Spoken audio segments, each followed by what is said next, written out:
I never allowed my son to enter the basement. When he married a gold digger, I installed a new lock with a code. While I was away on a business trip, my son called me in desperation. "Dad, she went into the basement," and I had already expected this. So I started my plan. Subscribe to the channel for more stories like this, and comment the city you're watching from. I was sitting in a hotel conference room in Denver when my phone rang. The meeting had just wrapped up, and I was gathering my papers when I saw Jasper's name flash across the screen. My son rarely called during business hours. He knew my schedule. Something was wrong. "Jasper?" I answered, already feeling my chest tighten. "Dad, she got in." His voice was shaking. "Amara got into the basement. She knows the code somehow. Dad, I don't know what to do." The papers slipped from my hands and scattered across the polished mahogany table. 23 years. 23 years of keeping that door locked, of protecting what was down there, of waiting for the right moment that never seemed to come.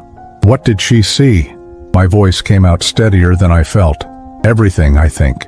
The filing cabinets are open, papers everywhere. She's furious, Dad. She's saying things, terrible things about you, about Mom." He paused, and I could hear her voice in the background, sharp and angry. "She wants to talk to you." "Don't put her on," I said quickly. "Jasper, listen to me carefully. Is she still down there?" "No, she's upstairs, pacing, going through her phone like she's looking something up." I closed my eyes. At 63 years old, I'd been through enough to know when a storm was coming. This wasn't just a storm. This was a hurricane I'd been preparing for since the day Jasper brought Amara home 3 years ago. The moment I met her, I knew. Maybe it was intuition. Maybe it was the lessons life had beaten into me, but I saw right through that practiced smile and those calculated compliments. The way she assessed the house during that first dinner, her eyes lingering on the antique chandelier, the original hardwood floors, the paintings Margaret had collected over the years. The way she asked pointed questions about my business, about retirement plans, about what would happen to the house someday.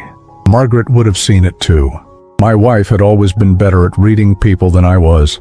But Margaret was gone, had been gone for 15 years, and Jasper was alone and vulnerable when Amara found him. "Dad, are you still there?" "I'm here, son. I'm booking the first flight home."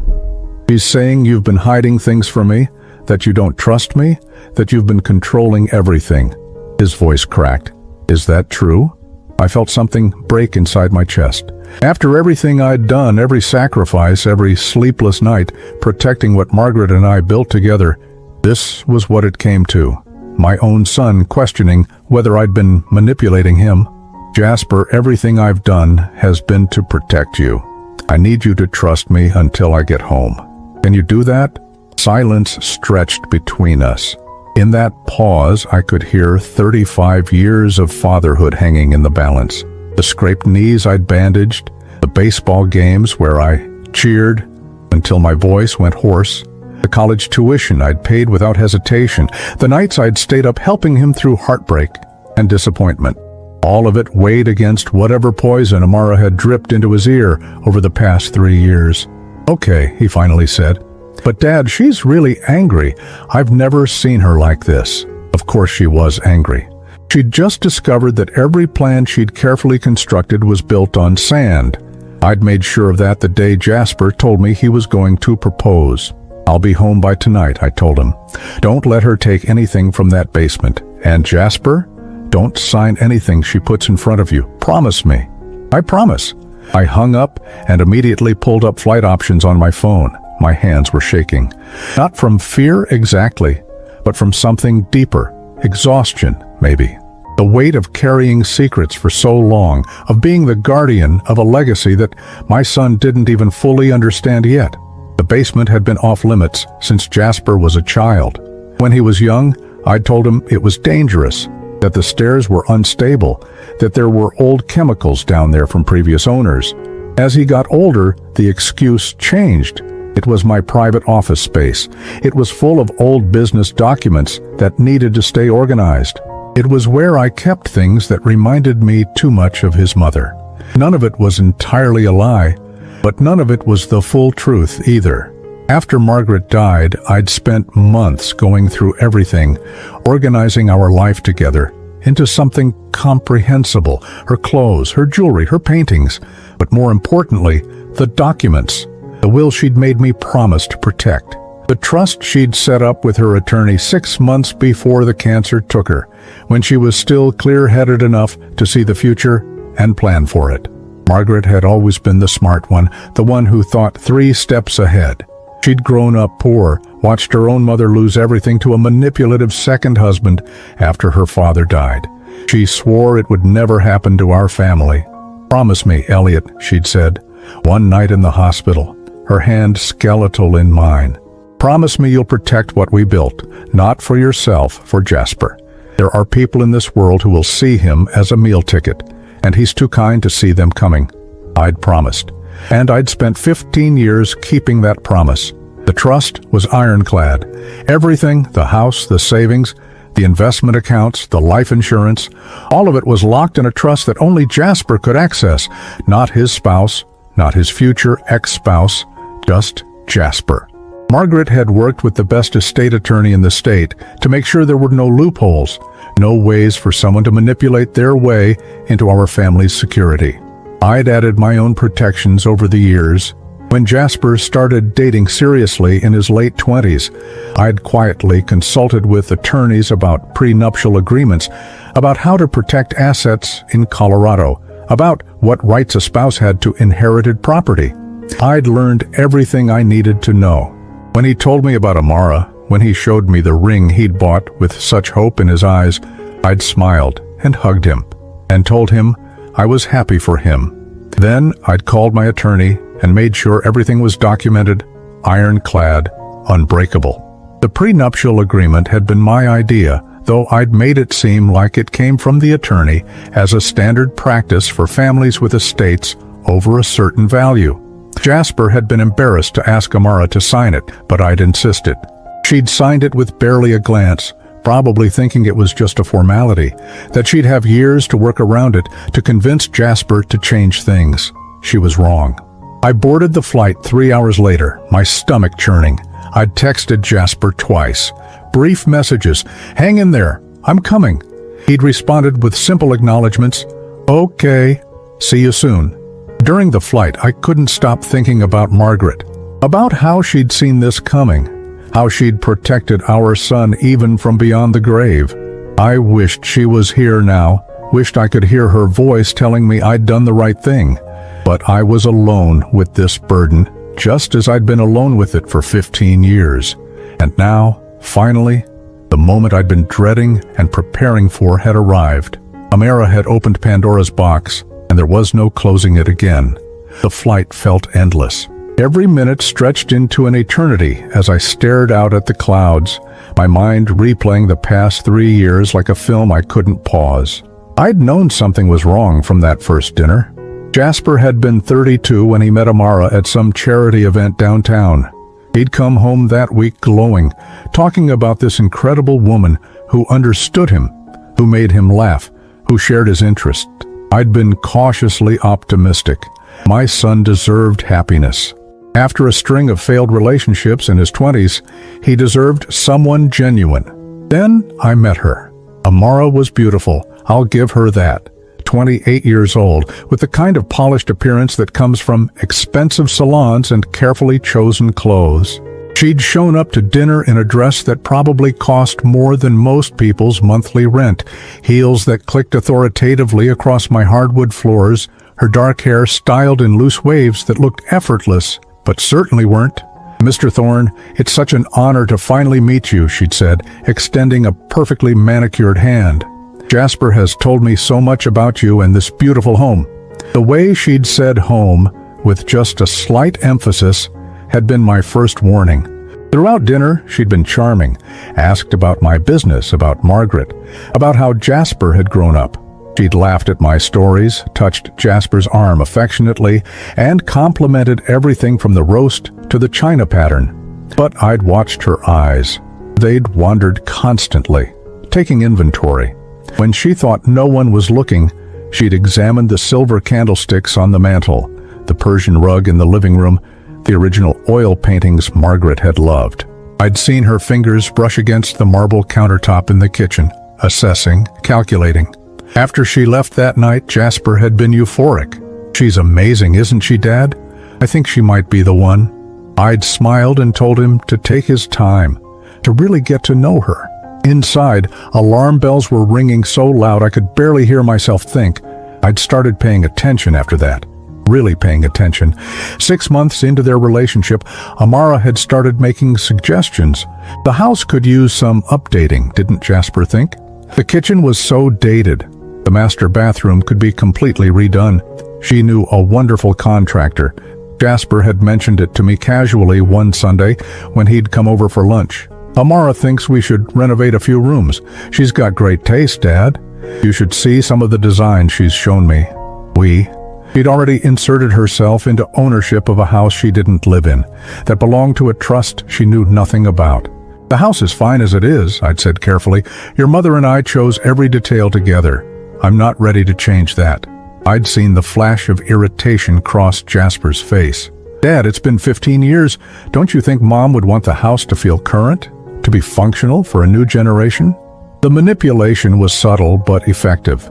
She was using Margaret's memory against me, making me seem like I was living in the past, being unreasonable. And Jasper, desperate to please this woman he was falling for, couldn't see it. The suggestions had continued. Maybe Jasper should ask me about retirement plans. Was I thinking about downsizing? What would happen to the house if something happened to me? Had I updated my will recently? Every question came filtered through Jasper, delivered casually, as if Amara was just being practical, just thinking ahead. But I heard what she was really asking.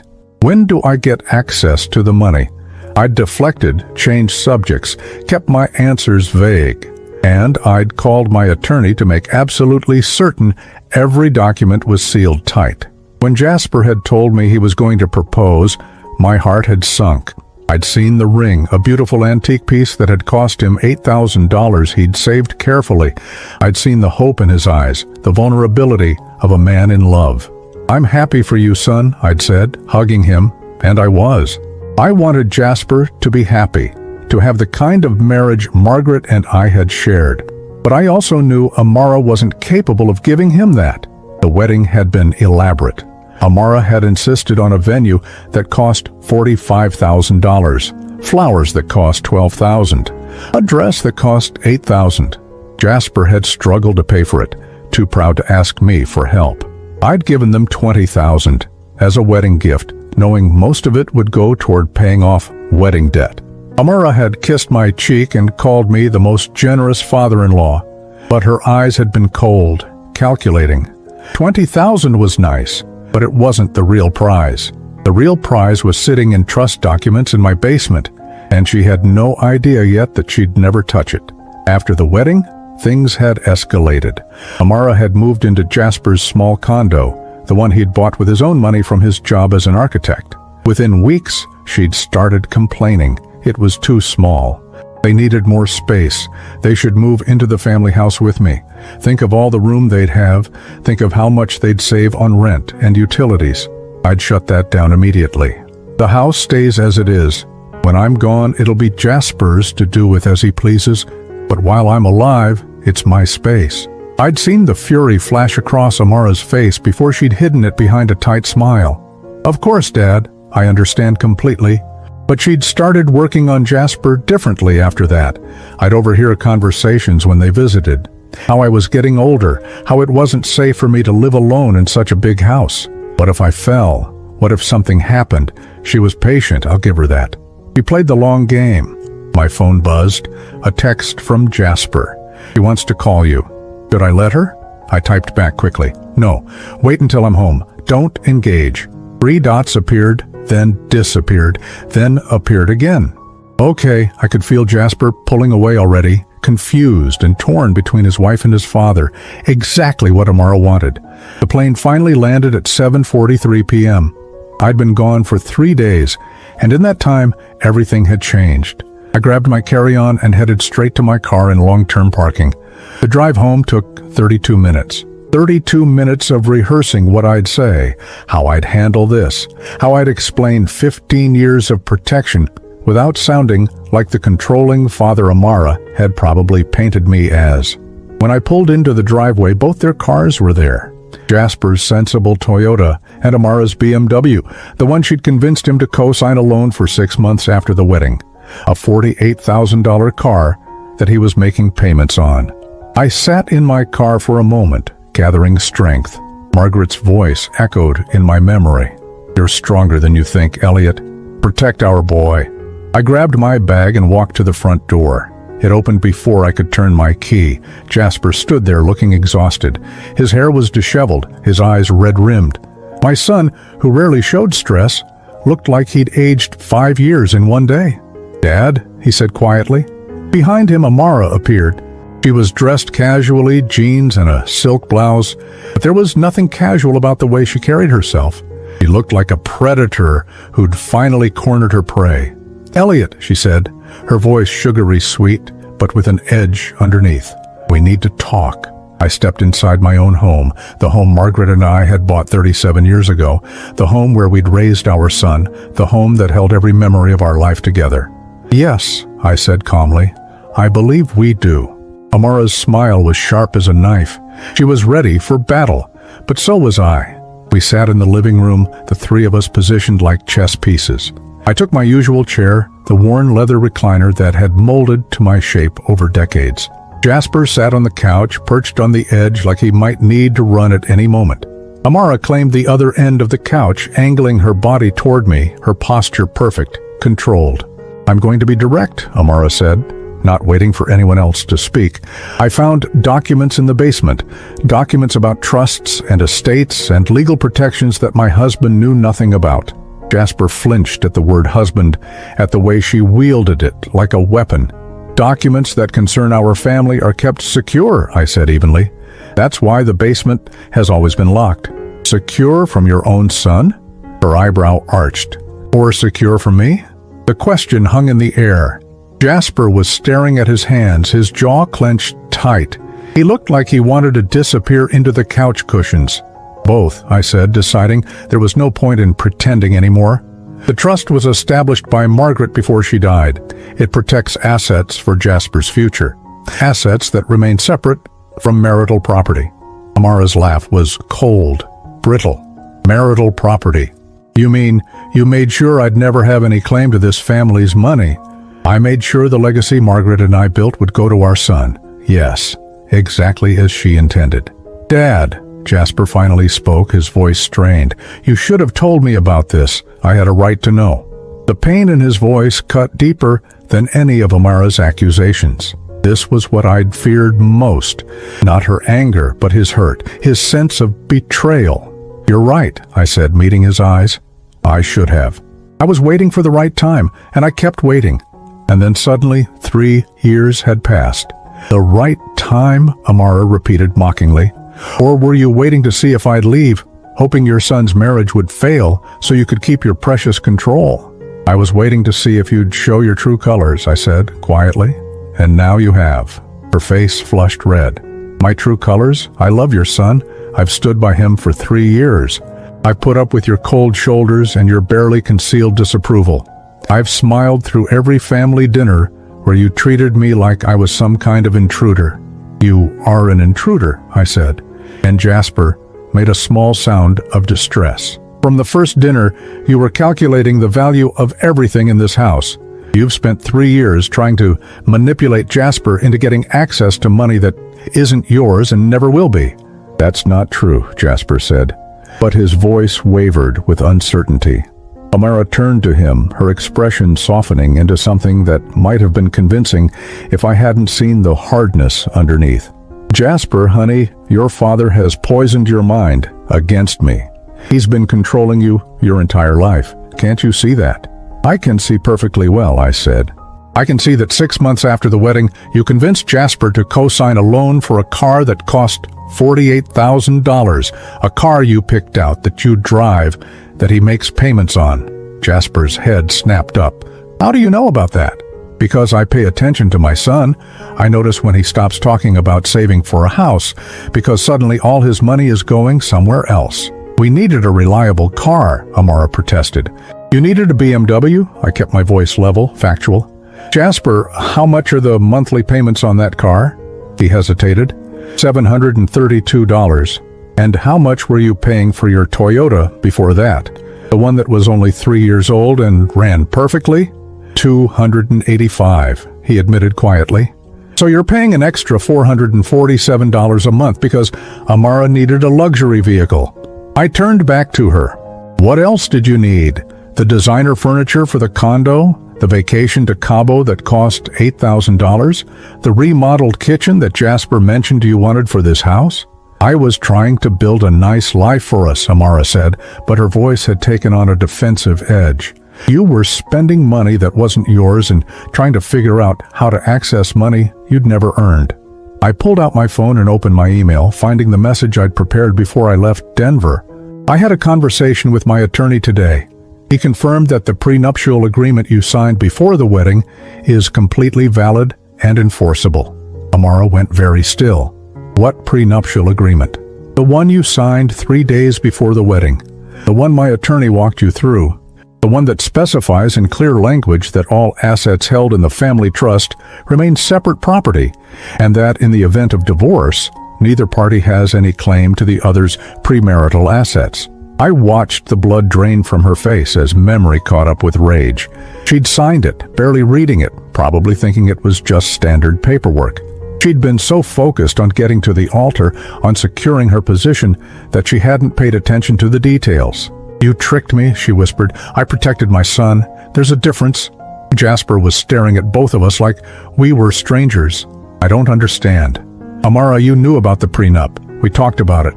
I thought it was just formality, she said, her voice rising. I thought your father was just being careful. I didn't think he was trying to cut me out of everything. Everything that was never yours to begin with, I corrected. The house is held in trust. The investments are held in trust. My life insurance policy names Jasper as the sole beneficiary, with the payout going directly into the trust. Even if something happened to me tomorrow, you wouldn't see a penny. The silence that followed was suffocating. Jasper looked like I'd slapped him. Amara looked like she wanted to slap me. So that's it? Amara said finally. You've made sure that even if I stay married to your son for 50 years, I'll never be a real part of this family? You were never trying to be part of this family, I said. You were trying to buy your way into comfort and security without earning it. I've watched you for 3 years, Amara. I've watched you isolate Jasper from his friends. I've watched you create arguments between us over trivial things. I've watched you spend his money like it was water while you contributed nothing. I contributed nothing? Her voice went shrill. I gave up my apartment to move in with him. I've supported his career, gone to his work events, played the dutiful wife. You haven't worked a single day since the wedding, I pointed out. You told Jasper you were going to look for a job in marketing. That was 2 years and 8 months ago. Where's the job, Amara? She opened her mouth, then closed it. Jasper was looking at her now, really looking, and I could see the pieces clicking together in his mind. The excuses about interviews that never panned out. The promises to start sending out resumes. The reasons why she needed just a few more months to figure out what she really wanted to do. This is unbelievable, Amara said, standing abruptly. You've been investigating me? Keeping tabs on me like I'm some kind of criminal? I've been watching someone who I suspected was using my son for financial gain, and everything I've seen has confirmed that suspicion. She turned to Jasper, her eyes wild. Are you going to let him talk to me like this? I'm your wife. Jasper looked between us, his face pale. Amara, is it true? Have you not been looking for work? I've been building a life with you, she said. But there was desperation creeping into her voice now. I've been making our home comfortable, planning for our future. Planning for a future in my house, I interjected. You've brought it up at least a dozen times in the past year. How much more sense it would make for you and Jasper to live here. How I was getting older and needed help maintaining the property. How you could take care of everything if you just moved in. That's called caring about family, Amara shot back. No, I said quietly. That's called positioning yourself to take over assets you think you can eventually control. Jasper stood up suddenly. I need air. I need to think. He walked toward the back door, stepping out onto the patio. Through the window, I could see him gripping the railing, his shoulders shaking. Amara rounded on me the moment he was gone. "You're destroying my marriage. You destroyed it yourself, the moment you decided my son was a means to an end, rather than a person worth loving." Her mask finally cracked completely. "You self-righteous bastard. You think you're so noble, protecting your precious legacy. But all you've done is made sure your son will never have a normal marriage, never have a partner who feels like an equal. A partner who is an equal wouldn't need access to money she didn't earn, wouldn't need control of her assets built by people who died before she ever met their son. I could take you to court," she hissed. "Challenge the trust, the prenup, all of it." "You could try," I agreed. "You'd lose." Margaret's attorney was very thorough. "But you're welcome to waste your money on lawyers if you'd like." He stared at me with pure hatred, and for a moment I saw exactly who she really was. Not the charming woman who'd walked through my door 3 years ago. Not the loving wife she'd pretended to be. Just someone angry that her carefully laid plans had fallen apart. "This isn't over," she said. "Yes," I replied, "Icky, it is." I found Jasper on the patio, his hands gripping the wooden railing so tightly his knuckles had gone white. The evening air was cool, carrying the scent of the honeysuckle Margaret had planted along the fence 20 years ago. It should have been peaceful. Instead, it felt like standing in the eye of a hurricane. "Son," I said softly, stepping outside. He didn't turn around. "How long have you known? About Amara? About what she wanted?" "From the first dinner." He let out a shaky breath. "And you never said anything. Would you have listened?" I moved to stand beside him, both of us looking out at the yard Margaret had loved. You were in love. Happy for the first time in years. What was I supposed to say? "I think your girlfriend is a gold digger. You would have chosen her and cut me out of your life." "Okay, so instead you just let me marry her? Let me commit my life to someone you thought was using me?" The pain in his voice made my chest ache. "I hoped I was wrong. I prayed I was wrong, and I made sure that if I wasn't wrong, you'd be protected." "Protected," he repeated bitterly. "Is that what this is? Because it feels like you've been controlling my life, deciding what I get to know, treating me like I can't make my own decisions." "The trust was your mother's idea, Jasper, not mine." That made him turn. His eyes were red-rimmed, devastated. "Mom made a trust to keep my wife from accessing family money? Your mother made a trust to protect you from anyone who might try to use you for what we'd built together.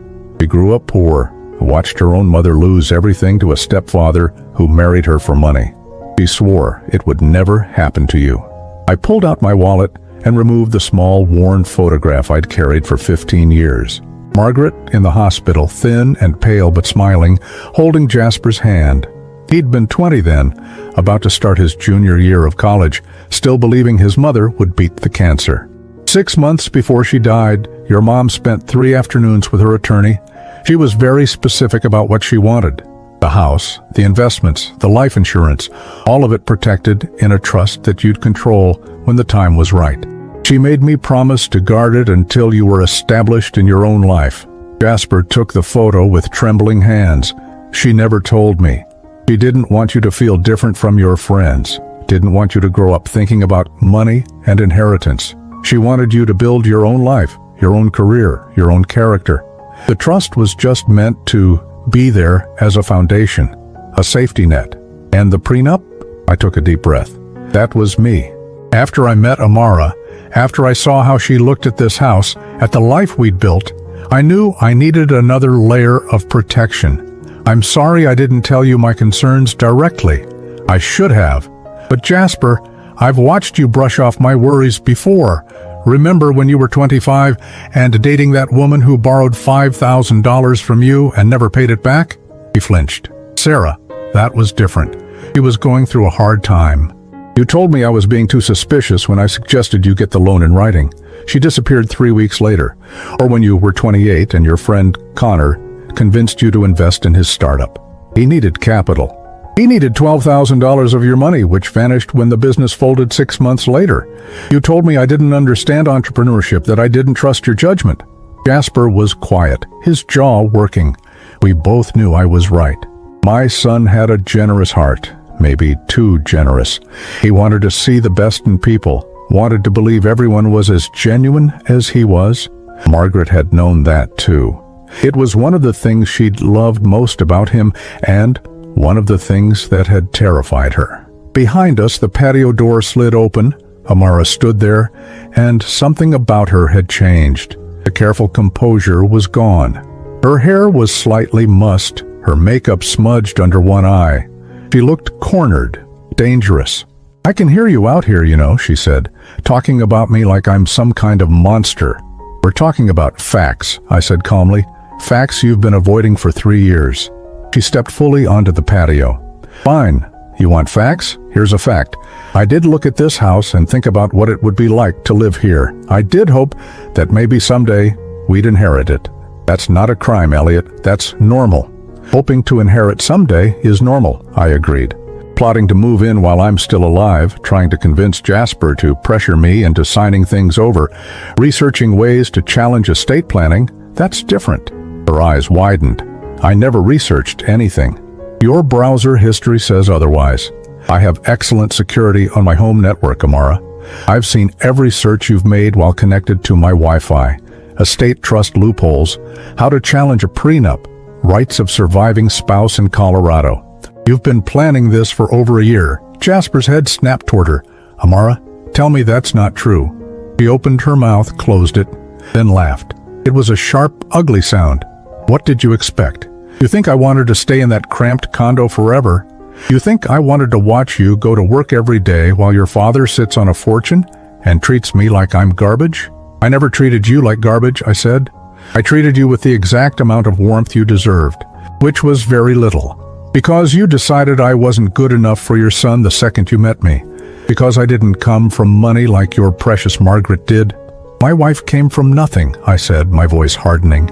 "She grew up in a trailer park. Her father was a mechanic who died when she was 12. Her mother cleaned houses. Margaret worked her way through college, through graduate school, built a career as a CPA. Every dollar we had, we earned together.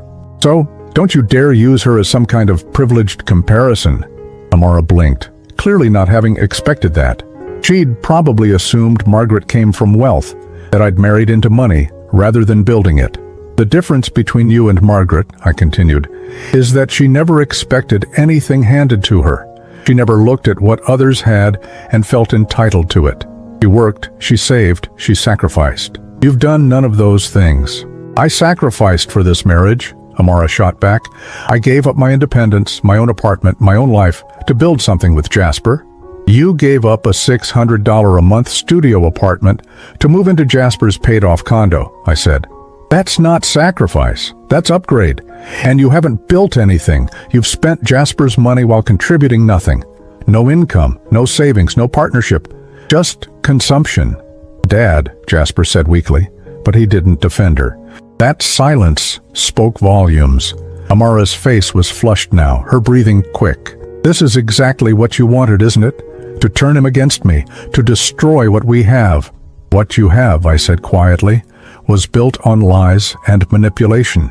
I didn't destroy it, I just shined a light on what was already there." "You son of a bitch," she hissed. Then she turned to Jasper, her voice shifting, becoming pleading. "Jasper, honey, please, don't let him do this. We can work this out. We can go to counseling, we can talk through everything. But you have to choose, me or him." It was the ultimatum I'd known was coming, the final card she had to play. She was betting that Jasper loved her more than he loved the truth. Jasper looked at her for a long moment. His eyes were swimming with tears, his face etched with pain. This was the moment where everything would change, and we all knew it. "When we first started dating," he said slowly, "you told me you worked in marketing, that you'd left your job because the company was toxic, and you were looking for the right fit. Do you remember that?" Amara nodded warily. "I've been paying bills for almost 3 years now, our joint account, and I just realized sitting here that I've never seen a single deposit from you. Not one. You told me last Christmas that you'd gotten a freelance contract, that you'd be contributing soon. Where's that money, Amara?" He swallowed hard. "It fell through. And the contract before that. And the interview you had in September that you said went so well. And the networking event in June that was supposed to lead to opportunities. The job market is tough right now, she said defensively. For 3 years? His voice cracked. Amara, I've worked 50-hour weeks for 3 years while you stayed home. I thought you were looking. I thought you were trying. Was any of it real? The silence stretched. She could have lied again, could have manufactured more excuses. Instead, something in her broke, or maybe just stopped caring about pretending. I didn't want to work, she said flatly. I wanted to be taken care of.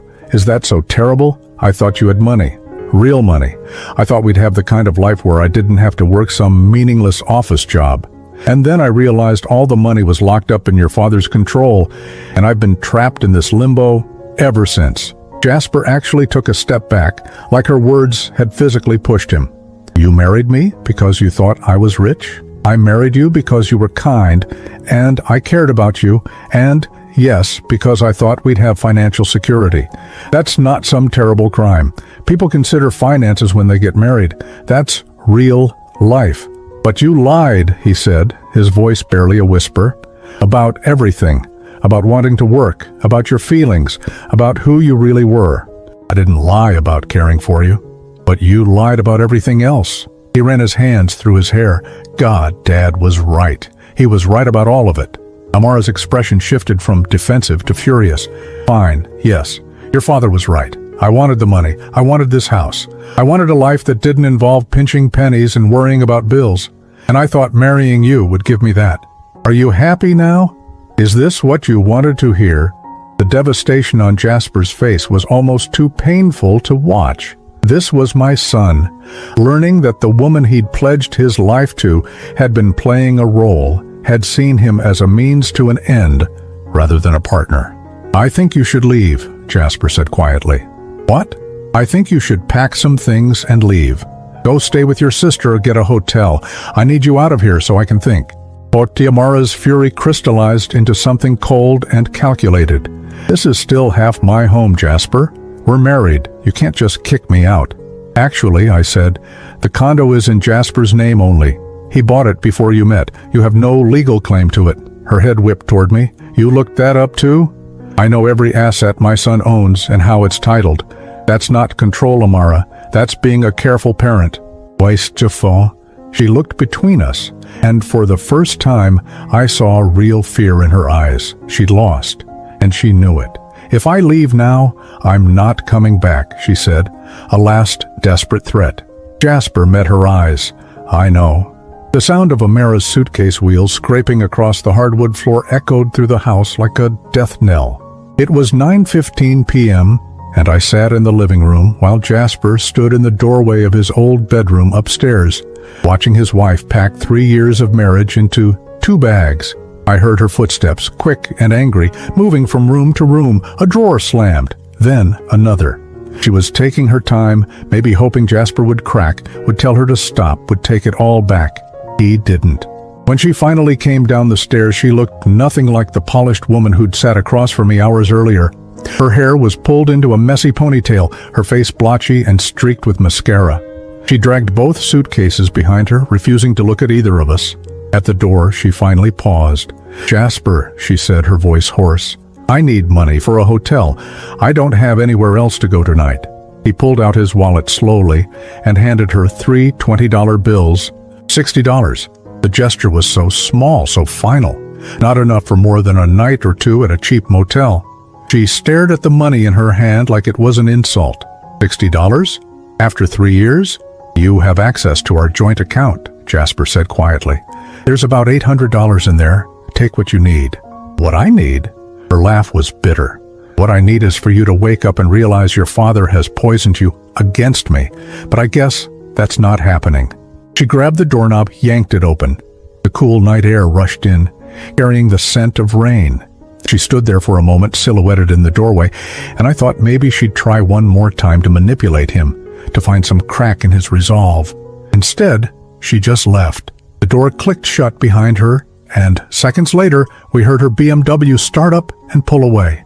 The silence that filled the house was deafening. Jasper stood frozen in the same spot, staring at the closed door. I watched his shoulders start to shake, and then he crumpled, just collapsed onto the bottom step of the staircase, his face in his hands. And the sobs came, deep, wrenching sounds that tore at my heart.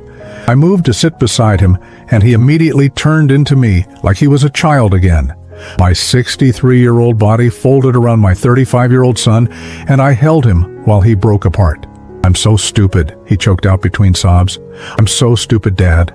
How did I not see it?" "You loved her?" I said simply. "Love makes us see what we want to see."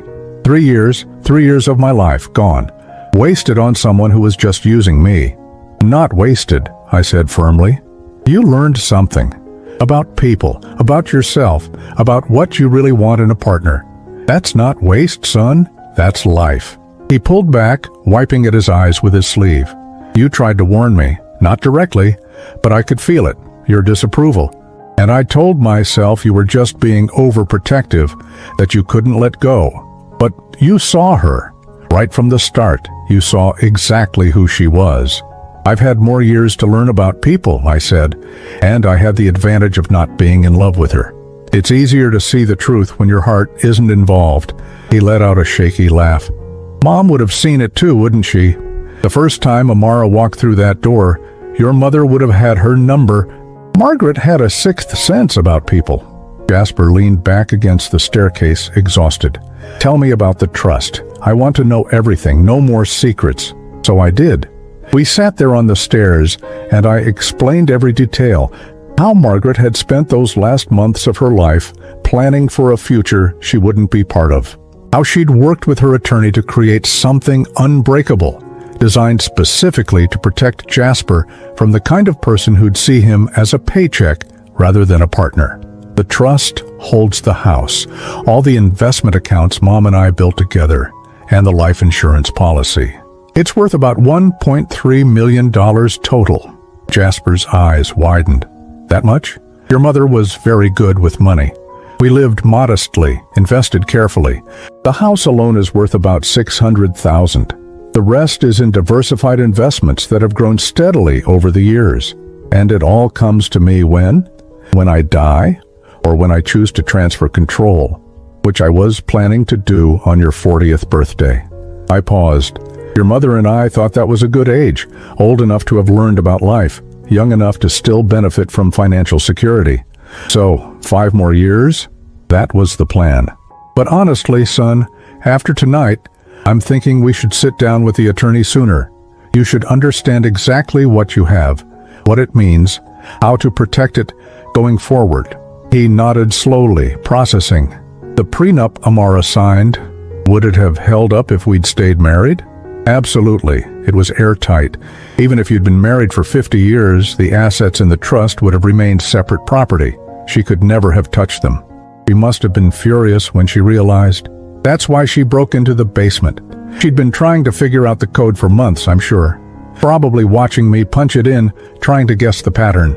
"What is the code?" Jasper asked. "Your mother's birthday, 032758, March 27th, 1958. His eyes filled with tears again. Of course it was. "Everything I've done, Jasper, every decision I've made about protecting these assets, it's been about honoring your mother's wishes. She wanted you taken care of. She wanted you to have choices in life, to never be trapped by financial desperation. And she wanted to make sure that whoever you ended up with loved you, not for what you could provide." Amara failed that test pretty spectacularly. "Yes, she did." I put my hand on his shoulder. "But you know what? Better to find out after 3 years than after 30. Better to find out before you had children together, before your lives were even more entangled." He was quiet for a long moment. "Do you think she ever loved me at all? Even a little?" That question broke my heart more than anything else. "I don't know, son, maybe in her own way. But it wasn't the kind of love that builds a life. It was the kind of love that has conditions and expectations and an exit strategy. I gave her everything I had," he whispered. "I worked myself exhausted to give her the life she wanted. And it was never going to be enough, was it? Because what she really wanted was in that basement, and I couldn't give her that. You couldn't give her something that wasn't yours to give, and she knew that. She's known it for a while, I think. That's why she's been getting more desperate, more pushy about moving in here, about getting me to change things." Jasper stood up slowly, like his bones ached. I need to see it. The basement. I need to see what Mom left for me. I nodded and led him to the basement door. The keypad still showed the last access time, 14:22 yesterday. Right when I'd been in my meeting in Denver, right when Amara had finally cracked the code. I punched in the numbers and the lock clicked open. The basement wasn't finished like the rest of the house. Concrete floor, exposed beams, but organized meticulously. Filing cabinets lined one wall, labeled clearly, personal documents, financial records, insurance, medical history, property deeds. But what drew Jasper's attention was the other side of the room. A wall of shelves holding carefully preserved photo albums, boxes of Margaret's belongings, her favorite books, her jewelry box, her painting supplies. "You kept everything," Jasper said, his voice thick with emotion. "I couldn't let go. This was my space to remember her, to keep her close. That's the real reason I never let you down here. Not just the documents, but this. I wasn't ready to share it, wasn't ready to see you go through her things and relive the loss." Jasper walked to the shelves and picked up a photo album. He opened it to a random page, and there was Margaret, maybe 25 years old, laughing at the camera, her hair wild in the wind, young and healthy and full of life. "I forget sometimes what she looked like before the cancer," he said softly. "I forget that she was a whole person before she was sick. She was extraordinary," I said. "Brilliant and funny and so damn stubborn. When she decided something was right, there was no changing her mind. And she decided that protecting you was right. She poured everything she had left into making sure you'd be okay." He set the album down and opened one of the filing cabinets. Inside were folders, each labeled in Margaret's neat handwriting, trust documents, will, life insurance, property titles, investment accounts, and in the very front, a manila envelope with Jasper's name on it. He pulled it out with trembling hands. "What's this?" "A letter. She wrote it 2 weeks before she died. Told me to give it to you when you were ready. I've been holding on to it, waiting for the right moment. Can I read it now?" "It's yours, son. It's always been yours." He opened the envelope and pulled out several pages covered in Margaret's handwriting. His eyes moved across the words, and I watched tears begin to fall. He read in silence for several minutes while I stood there, remembering the day Margaret had written those words, how weak she'd been, how determined. When he finished, he looked up at me. She knew, even then she knew I'd need protection. She knew someone might try to use me. "Your mother understood the world, Jasper, the good and the bad, and she loved you enough to prepare for both." He folded the letter carefully and held it against his chest.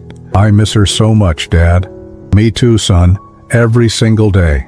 We stood there in the basement, surrounded by the physical evidence of a life lived and a love that had transcended death. Margaret had been gone for 15 years, but she was still protecting her son, still guiding us both. And finally standing there together, Jasper and I weren't divided by secrets anymore. We were united by the truth and by the love of a woman who'd known exactly what we'd need to survive, even if she couldn't be here to give it to us herself. 6 months had passed since that night, 6 months since Amara had walked out with her 2 suitcases and $60.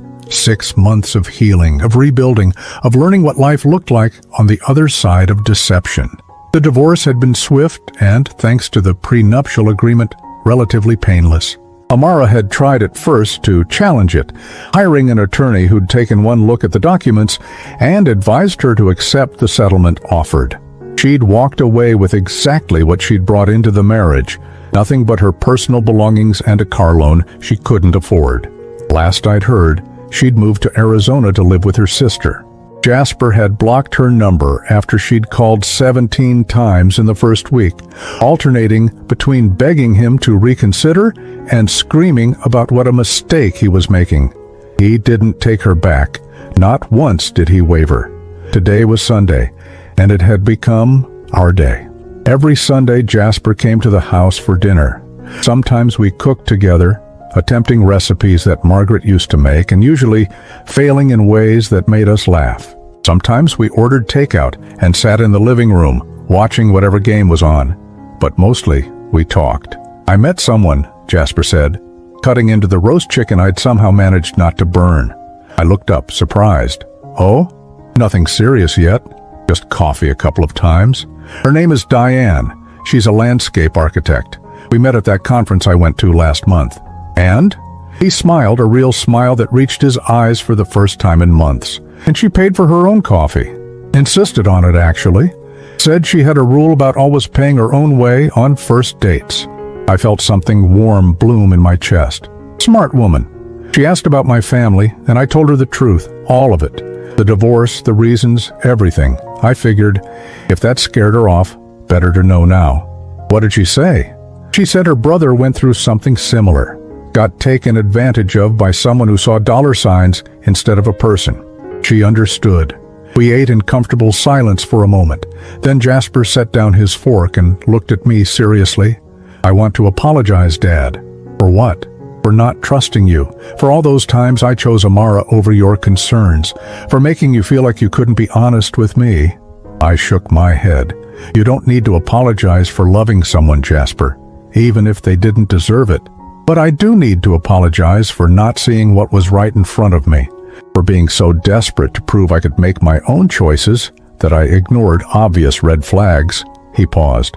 I've been thinking a lot about Mom lately, about what she must have gone through, making all those plans while she was dying. How scared she must have been, knowing she wouldn't be here to protect me herself. Terrified, I admitted. Some nights, she'd wake up crying, worried about what would happen to you, worried that I'd die too, and you'd be alone, worried that someone would come along and undo everything we'd built for you. The trust wasn't about control, it was about love. Everything your mother did was about love, even the hard things, especially the hard things. Jasper reached into his pocket and pulled out the letter Margaret had written to him, now creased and worn from being read dozens of times. She wrote something in here that I keep coming back to.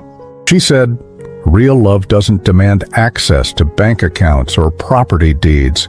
Real love is built in small moments, in shared struggles, in choosing each other, even when it's hard." She was a wise woman. She was. And she was right. Amara never chose me when it was hard. She chose me when she thought it would be easy, when she thought I came with a fortune attached. The second she realized the money wasn't accessible, she started planning her exit strategy. But you learned from it. That's what matters. I did. I learned what I don't want. And I learned that I'd rather be alone than be with someone who's only there for what I can provide. I raised my glass. That's worth drinking too.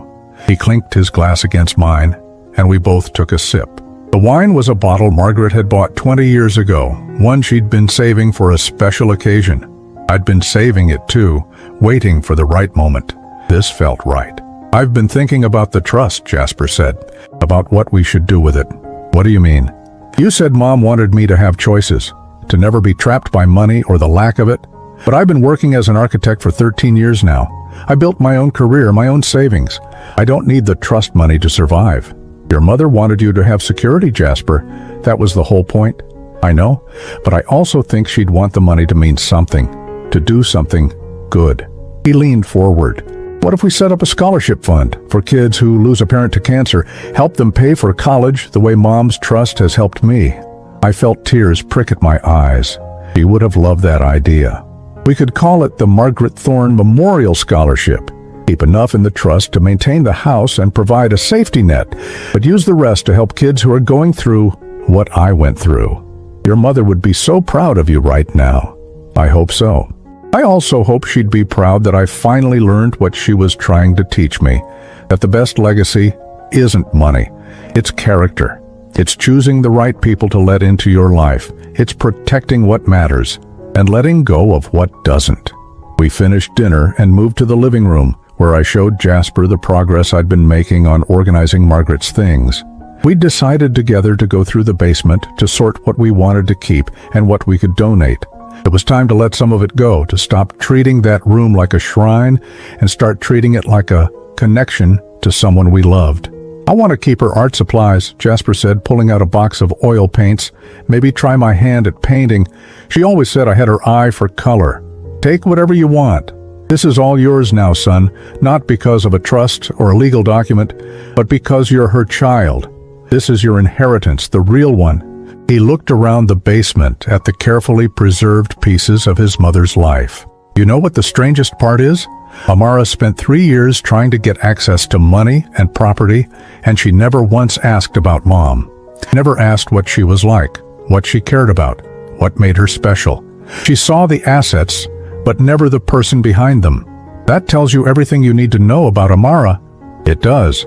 He picked up a photo of Margaret holding him as a baby, both of them laughing at something off camera. This is what I want in my life, Dad. This kind of love. The kind that lasts past death, that builds legacies not in dollars but in memories and lessons and moments like this. You'll find it, I assured him, now that you know what to look for. As we locked up the basement that night, Jasper paused at the keypad. Are you going to change the code? I thought about it. No. I think I'll keep it as Mom's birthday. That way, every time I punch it in, I remember why all of this matters. Not the money or the property, but the love behind it. We walked upstairs together, and I made coffee while Jasper loaded the dishwasher, a routine we'd developed over these Sunday dinners. It felt normal, comfortable, like we were building something new on the foundation Margaret had laid for us. Dad? Jasper said, as he was getting ready to leave. Thank you. Yes, for what? For protecting me, even when I didn't want to be protected, for seeing what I couldn't see, for keeping Mom's promises, even when it meant I was angry at you. I pulled him into a hug. I'd do it all again in a heartbeat.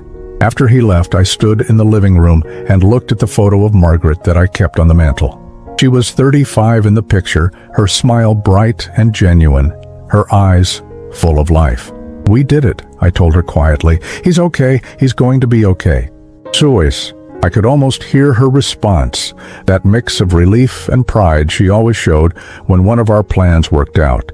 She'd been gone 15 years, but she'd never really left. She was in every protected asset, in every lesson Jasper had learned, in every Sunday dinner we shared. The trust had protected the money, but Margaret's real legacy was something no document could capture. It was the wisdom she'd passed down, the love she'd instilled, the character she'd helped build in her son. Amara had walked away with nothing because she'd never understood what really mattered. She'd seen the house, the accounts, the life insurance policy, and thought that was the treasure. She'd missed the real wealth entirely. As I climbed the stairs to bed that night, I felt something I hadn't felt in years: peace. Not just the absence of conflict, but the presence of something deeper. The knowledge that I'd kept my promises, that Margaret's love had transcended death, that our son was finally free to build the life he deserved. The basement door was locked, but what it protected wasn't really about money anymore. It was about memory, about honor, about a love story that had started 40 years ago and was still writing its final chapters. And in the end, that was the only legacy that truly mattered.